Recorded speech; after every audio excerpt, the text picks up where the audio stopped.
Hey guys, Corey here, OvalEdge RC. So what we got here today is a water break-in for a motor. I got a big race coming up on Sunday.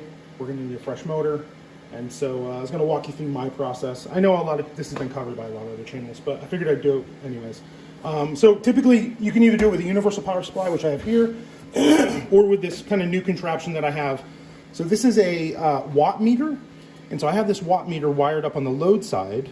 It says, source over here, load over here. So the load goes to the ESC, which then goes to the motor. The source side is just a traxxas battery or whatever battery connector you want to use. And then I've got the radio here. I've got the radio wired up so that the trim controls the speed of the motor. So we're at 0 right now. And what I'm going to do is I'm going to set a timer. I'm going to run this for 20 minutes. We're going to clean it. We're going to run it for another 20 minutes. And then we're going to oil it and see what the power output is. Now the beauty of this watt meter is it will show me the watts that it's pulling on the new battery. And so full throttle, I can tell if this is doing, 38 watts or 20 watts or 50 watts or whatever. And that watts are really the best indicator for determining a brushed motor's speed. So yeah, so again, you're going to need some way to power this. You can use your stock ESC and a battery and a remote. You're going to need parts cleaner. I use CRC. You're going to need a light oil. I use Hobby Light oil. I covered this in my tool video. And then something to kind of clean up the mess, which is just some paper towels or a rag. So I'm going to start this. We'll fast forward through the whole breaking in process. And I'll stop and talk to you in between each segment. Okay, hang tight. Get this going. So we're pulling about 2.8586 amps right now at 23 watts. So I'm going to start this. We'll let that run.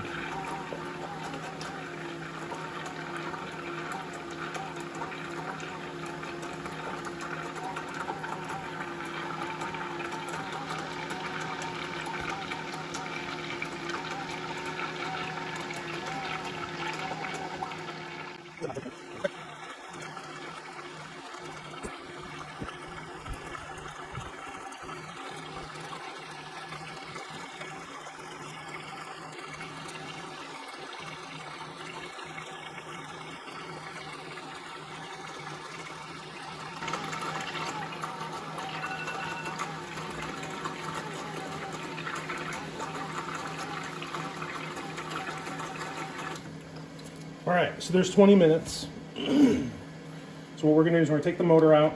We're gonna change out the water. We're gonna look at the motor, see how she looks, and then we're gonna go from there. So let me grab some fresh water. If you can see, it's pretty gnarly. So that's all that brush material that's getting worked off, and we don't want that scoring the commutator or even just being left in the motor. So let me go dump this out, we'll get some fresh water, and we'll keep going. All right, we got fresh water. Now, people debate whether you should use distilled, whether you should use tap water. I've always used tap water. Never had an issue.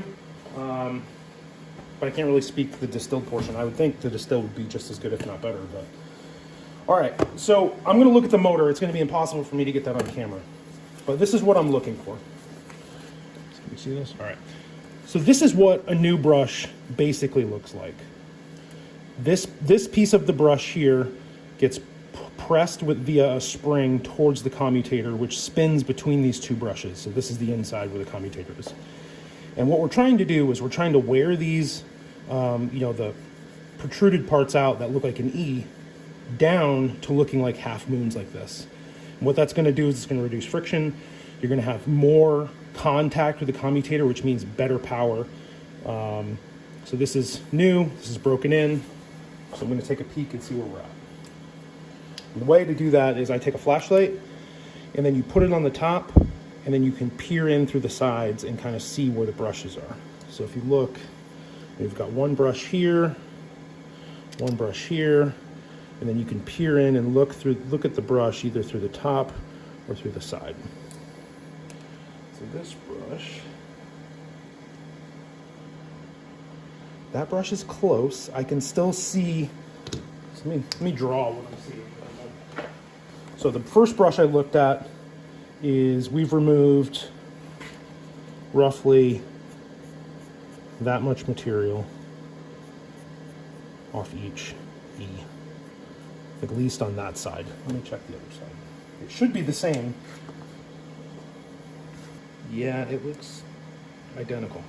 So again, this is the current situation we're in. We've removed the lines. We want to get to here. So I'm thinking we got to do another 20 minutes. But before we do that, what I like to do is just clean out the motor. So take your CRC cleaner, get your straw on, give it a nice zap. Be generous with it. This is like $3 or $4 a can or whatever. You want to make sure you get all that material out. You can see how dirty it is? And that was running in water. Can you imagine if we were breaking this in dry with no water? And we're gonna blow it out with a little bit of air.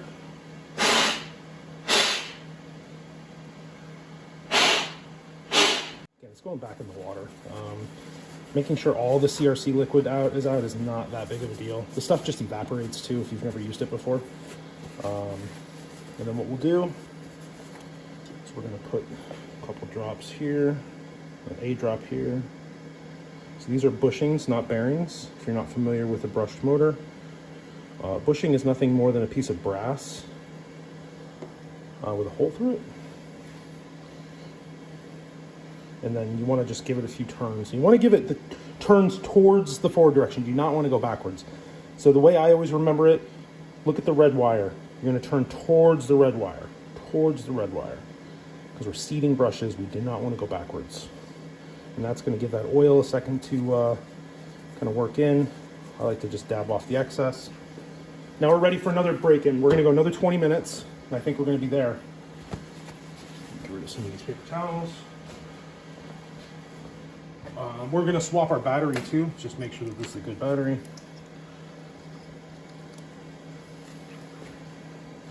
.2, close enough.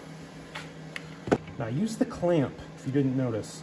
I try to use the clamp to keep the motor away, to get it submerged, but then also to keep the rotating arm away from the edge of the jar that you're using. Okay, turn the ESC on.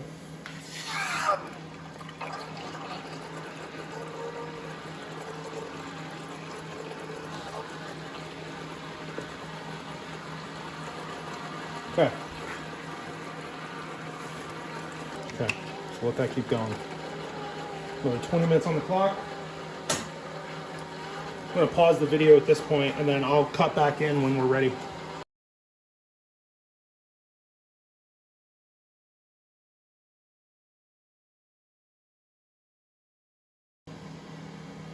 All right, so the second 20-minute session's done. We're gonna pull the motor out, see where we're at. Probably should get some paper towels. As we can see, the water is quite a bit cleaner than the last time. I mean, there's still a hint of dark in there, but that's to be expected.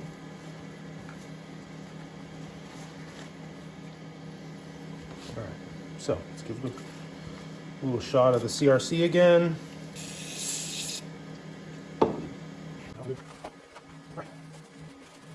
This is where we're at last time. We're gonna, again, the lines are what the first 20-minute session removed. We're gonna look again right now and see how we're doing. Those look really good. I think there's one brush, so one brush looks like this.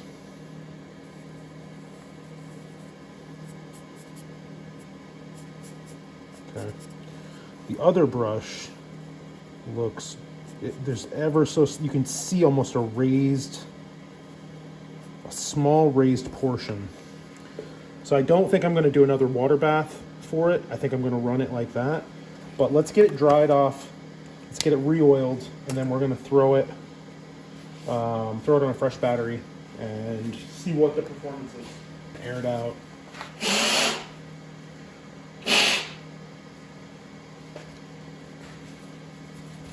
Some oil on this thing. Again, don't go crazy with the oil. You want like a drop on each bushing, not a ton.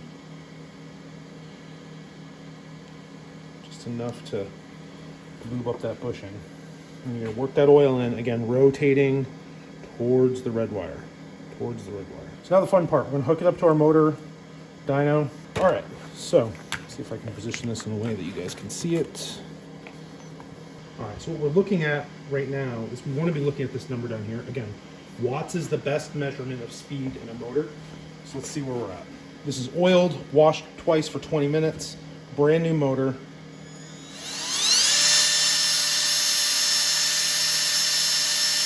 That's really good. Being close to 50 watts is really, really good.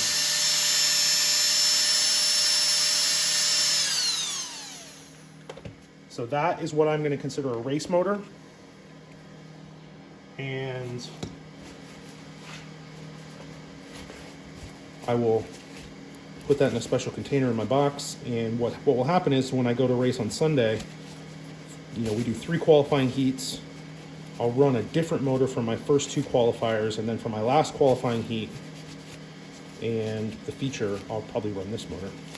And so you always want to label your motors. So we're going to say 48. We'll put 48 watts, say race, and then I always put the date. There we have it.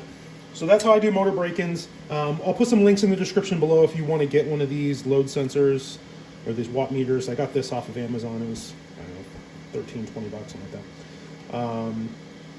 Yeah, so thanks for watching, guys. I'm also I want to show you something real quick. So I do a lot of 3D printing. I think some of you guys know that. And so I opened an Etsy store. And so what I'm working on right now are shock limiters and wheel covers. This is a carpet tire wheel cover. It's for the Jayco black mudboss tires. Sits on the front, axle goes through, bolts in, and it covers the whole tire. Why do you want this? 1, they look cool, you can get them all different colors. 2, it reduces air drag. So the problem with these wheels is air hits these inner pieces of the rim. I went over this in my drag video. It slows you down. So you put a wheel cover on there, the air will shear right off the face. You'll be good to go. So I'm selling a set of these for 20 bucks. So you get 4 of them. They're paintable. I have a variety of colors on my Etsy shop. I'll link that below. And then the other thing I'm working on is shock limiters. So one of the things that really kind of grinds my gears is that 3D printed parts are not that expensive to make. They're time consuming, but they're not that expensive. So I'm not going to list the company name, but there's companies out there that are selling a pack of shock limiters. You get 24 in a pack, and they want like 10 bucks. So what I've done is I put together a pack of 48 shock limiters. And why are these good? 1, they've got this groove that runs along. It's almost like a plus sign. If you can see the bottom face there. Like a plus sign, and there's 4 grooves. So 1, that allows the oil to move up and down outside of the shock limiter. Plus, the other thing you have to watch out for is that you don't obstruct the piston holes, which these don't. And so, anyways, there's selling a pack of 48 shock limiters, 1/2 inch, 1/4 inch, 1/100th, and whatever the size is below that. There's 4 sizes in here. And you get 48 total pieces. And I think it's 13 bucks on my Etsy shop. So I'll link that below too if you guys are interested. But I want to put a good quality part in you guys' hand at a reasonable price. And at least with this, you could do a couple sets of shocks at least, you know, rather than spending 9, 10 bucks for something that, 1, the print quality isn't nearly as good as this, and 2, you're getting half the amount of product. So anyway, thanks for watching, guys. Like, subscribe, comment below. I'll be pumping out some more videos here next week, but I got a big race coming up on Sunday. I'll probably get some footage of that too. So yeah, be cool, get some racing done. Talk to you later.